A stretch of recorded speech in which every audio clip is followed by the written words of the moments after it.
Hi. പിന്നെ ഞാനൊരു കാര്യം കാണിക്കാൻ എടുത്താണ് കേട്ടോ വീഡിയോ. പിന്നെ ഞാൻ ഷാദി ഉണ്ടല്ലോ, അവന് മൊബൈലിൽ റീൽസോ ഗെയിം എന്തൊക്കെ കളിക്കുക കാണാൻ എന്താണോ. ഞാൻ ചെസ്സ് കളിക്കാണ്ട് വെച്ചപ്പോൾ ഇതിന് ഓടി വന്നു. എന്താ സംഭവം എന്നറിയോ, ഭയങ്കര ഇഷ്ടമാണ് ചെസ്സ് അറിയില്ലായിരുന്നു കേട്ടോ. ഞാനിപ്പോൾ കുറച്ചിപ്പോൾ ചില സ്കൂളിലൊക്കെ ഉണ്ടല്ലോ ചെസ്സ്. അപ്പോൾ ഞാൻ ചെറുപ്പത്തിൽ അത്യാവശ്യം ഞങ്ങൾ എൻ്റെ ഫ്രണ്ട്സൊക്കെ അങ്ങനെ അത്യാവശ്യം കളിച്ചിരുന്നൊരു കളിയായിരുന്നു. അപ്പോൾ സ്കൂളിലൊക്കെ ഉണ്ടെന്ന് പറയുമ്പോൾ ഇവരെ സ്കൂളിലില്ലല്ലേ. അപ്പോൾ ഞാൻ എന്ത് ചെയ്തു, ഇങ്ങനെ ബോർഡ് വാങ്ങിയിട്ട് കളി തുടങ്ങി ഇവർക്ക് പഠിപ്പിച്ചു കൊടുക്കുമ്പോൾ നല്ല ഇൻട്രസ്റ്റ് കളിക്കാൻ. കാരണം മൊബൈൽ ഗെയിം അത്യാവശ്യം ഒന്നും അത്ര കളിക്കലില്ല കുട്ടികൾ, എന്നാലും റീൽസ് ഇതൊക്കെ കാണും.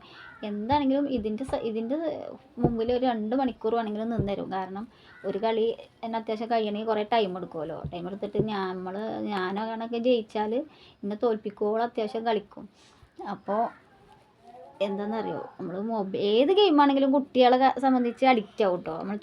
പണ്ടൊക്കെ നമുക്കറിയാലോ, നമ്മൾ ചെറുപ്പത്തിൽ കളിച്ചിരുന്ന കളികൾ എന്ന് പറഞ്ഞാൽ, ഞാനൊക്കെ ചെറുപ്പത്തിൽ കളിച്ചിരുന്ന കളി കൊക്കടുത്തൊട്ടൽ, സാറ്റളി, അതുപോലെ ക്രിക്കറ്റ്, ഫുട്ബോളൊക്കെ നമ്മൾ ഫ്രണ്ട്സ് നമ്മളെ ഗ്യാങ്ങിൽ ആൺകുട്ടികളും പെൺകുട്ടികളൊക്കെ ഉള്ളതുകൊണ്ടേ എല്ലാ കളിയും ഉണ്ടായിരുന്നു. അപ്പോൾ എത്ര നേരം വേണമെങ്കിലും കളിച്ചിരുന്നു. രാവിലെ സ്കൂളൊക്കെ ഇല്ലാത്ത സമയത്ത് രാവിലെ വീട്ടിൽ നിന്ന് ഇറങ്ങിയാൽ പിന്നെ ഫുഡ് കഴിക്കാനൊക്കെ ഒന്ന് വീട്ടിൽ കയറുന്നല്ലാതെ, അതുപോലെ സ്കൂൾ വിട്ടാൽ ബാഗ് വെച്ച് ഓടുക പുറത്തേക്ക് ഈ സാറ്റളി കളിക്കാൻ, അങ്ങനെയൊക്കെയുള്ള കളി. ഇപ്പോഴത്തെ മക്കൾ എന്താ ചെയ്യുന്നത്, സ്കൂൾ വിട്ടാൽ ബാഗ് വെക്കുക, ഫോൺ എടുക്കുക, അതുപോലെ സ്കൂൾക്ക് പോകാൻ മാറ്റിയിട്ട് ബസ് വരുവോളം, എത്ര സമയം വെച്ചാലും ബസ് വരുവോളം ഫോൺ എടുക്കുക. ഇപ്പോൾ പൊതുവേ അങ്ങനെയാണ് തോന്നുന്നു അല്ലേ.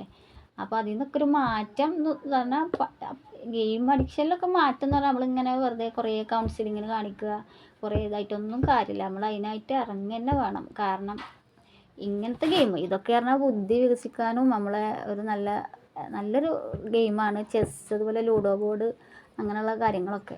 അപ്പോൾ അതൊക്കെ പറഞ്ഞാൽ നമ്മൾ വെറുതെ കുട്ടികളെ എപ്പോഴും ഗെയിമാണ്, എപ്പോഴും ഫോണിലാണെന്ന് പറഞ്ഞിട്ട് കാര്യമില്ല. നമ്മൾ എന്ത് ചെയ്യണം, കഴിയുന്നത് നമുക്ക് ടൈം ഉണ്ടെങ്കിൽ, എല്ലാവർക്കും ഇപ്പോൾ കുട്ടികളിപ്പോൾ എപ്പോഴും ടൈം ഉണ്ടാവില്ല, പക്ഷെ നമ്മളെ കുട്ടികൾക്ക് ഭാവിക്ക് വേണ്ടിയിട്ട് എന്ത് ചെയ്യണം, നമ്മൾ ടൈം ഉണ്ടാക്കിയിട്ട് കുറച്ച് സമയമെങ്കിലും നമ്മൾ കുട്ടികളൊപ്പം ഇങ്ങനെയുള്ള ആക്ടിവിറ്റീസൊക്കെ ആ ഇൻട്രസ്റ്റ് അവർക്ക് കാണിച്ചു കൊടുക്കുക ഇങ്ങനത്തെ കളി. അപ്പോൾ ഇതിന്മേൽ ഇൻട്രസ്റ്റ് ആകുമ്പോൾ എനിക്കിപ്പോൾ അനുഭവം തന്നെ, 2 കുട്ടികളും അത്യാവശ്യം ഇപ്പോൾ ചെസ്സ് കളിക്കുന്നുണ്ട്. കാരണം ഇത് വാങ്ങിയപ്പോൾ, കാരണം 1 മണിക്കൂർ 2 മണിക്കൂർ 3 മണിക്കൂറൊക്കെ ഇതിൻ്റെ മുമ്പിൽ ഇരിക്കാൻ പോലും തയ്യാറാണ്, ഞാനും കൂടെ നിൽക്കുകയാണെങ്കിൽ.